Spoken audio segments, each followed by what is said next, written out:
Tangentopoli. Or Tangentopoli.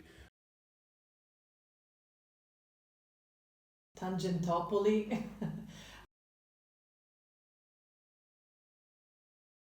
To me, Tangentopoli, just the term itself, it's an empire of corruption, and so a well set and established system of favors through which the political power would basically make sure that things were going the way they wanted them to go. And so the word in itself, tangent and tangential and tangentopoli, I thought that's kind of it's kind of a funny thing. There's nothing funny about it at all, but the word in itself was really interesting. Well, it was a moment that was very, politically very lively, as many other times in the history of this beautiful country. And I do remember that it was the political situation with the Partito Socialista there were times where people were really spending a lot. There were a lot of expenses in politics. You could really see lifestyle was pretty good. People were well healthy, wanted to have a good time. As far as I remember, enjoying life. It was a time of growth still. Early 90s. Then it started declining a little bit towards the end of the 90s. It was 1991, and when this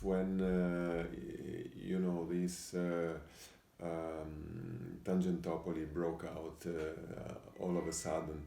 It was a kind of a revolution because the system, economical and political system, were all of a sudden put in question because of corruption. But kind of that was the idea, and also of public figures being accused of things and even maintaining their positions in government or wherever they were working was also very interesting. It's like, shouldn't you if it's definitely happened, it's been proved. Shouldn't you be somewhere else doing something else? I think that, quite frankly, the big crisis that was that people didn't vote. The Partito Socialista then eventually, quite not soon, but slowly evolved into different creatures, and some, of course, of the people there. So people didn't vote for them anymore. And that's the immediate result, because it's not that people, I don't remember big protests. There were protests also, but I think more in big cities where they were having these trials then, like Milano. A judge named Di Pietro at that time was the first one to lead this process and had the courage also to, let's say, break somehow this system, and it was a kind of a revolution with for sure significant advantages. I remember at school having every day watching television and seeing on the national news every day big scandals, corruption, robberies, and for the first time the idea that the PMs were really, and judges were really looking into all these episodes of corruption that had been part of the system for a long while. So almost looking like heroes that were, cleaning up the political system from corruption. To me, they looked like heroes, and as those they were presented sometimes.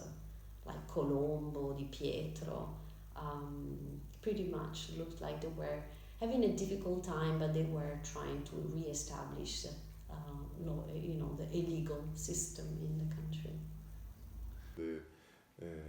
The court was judging people who were, till the previous days, very popular, very also, how can I say, respected. And all of a sudden, they were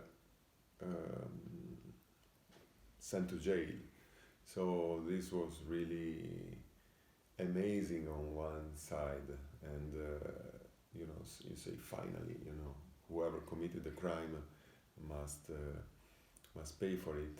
I see. I have images actually on, you know, courts, of the court and of these Colombo, Di Pietro in front of it with piles, stacks of papers moving around, being interviewed by journalists. And again, it was really, really, really big deal. All of a sudden, this, especially this political system collapsed. So this hall was occupied by some new parties and some new politicians who proved anyway not to be much better than the previous one rather quickly.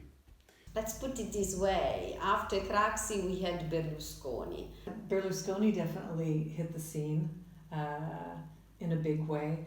And the big change was, to me, more like a different, I don't know if we moved towards a more virtuous system and saying, you know, no, we don't want a system that is corrupted anymore. Because even Berlusconi, I mean, was a good example of corruption at different levels, and again, maintain and continue to do what was done before by Craxi and friends.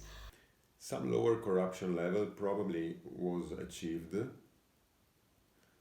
but also the competence level of the politicians who replaced the previous ones lowered at the same time. All of the European Union regulations, all of the things that have come up since then have a tendency to focus on transparency. I don't really think that's happened yet. I think transparency is, we have a long way to go. I think the most than anything, the big change, the result of this process was to bring out an image of Italy that Berlusconi was able to give by using television and those medias, which nowadays are almost, you know, outdated. But once it started, it was kind of like they do with everything now in the media. It was really a big deal, and hard to know, you know, where and when it ever started. Any revolution is like that, you know. There's some euphoria, how do you say, some enthusiasm at the beginning, but after a while you realize also that what has been destroyed cannot be replaced so easily. So you have lost something and you do not yet know what will come. Friends who had very different views would then try and vote for a politician who apparently would fight corruption, fight Tangentopoli. I don't think that we have removed corruption from our culture, unfortunately. I think it's well established at different levels in our system, especially in our political system.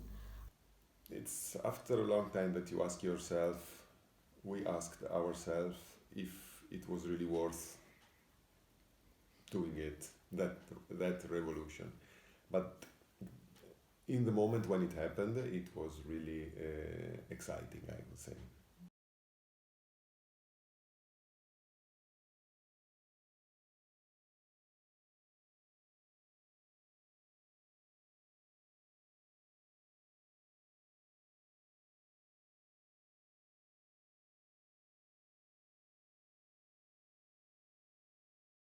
I didn't pay a whole lot of attention to it.